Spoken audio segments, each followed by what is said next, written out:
伫新德市举办甲学校伫读册用的桌仔甲椅仔做彩绘活动，透过学生囡仔用画笔，甲这桌仔椅仔变做是5花10色的艺术品，互大家做伙激头脑，甲资源回收再利用，也有了解环保的重要性。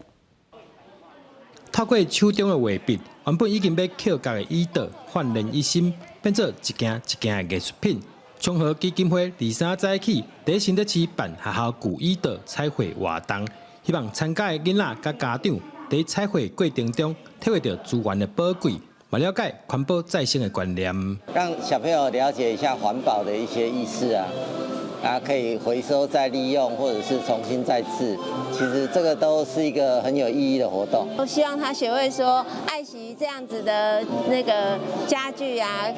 课桌椅啊，对环境也是一种保护。主办单位表示，地球资源有限，希望透过趣味活动，增加亲子感情。这椅桌袂使直接炸登去厝内，变做艺术品。一起来把这个学校淘汰的课桌椅，把它拿回来，我们重新刨光整理了之后呢，请小朋友跟家长在上面彩绘，然后彩绘之后呢，变成独一无二属于自己的作品。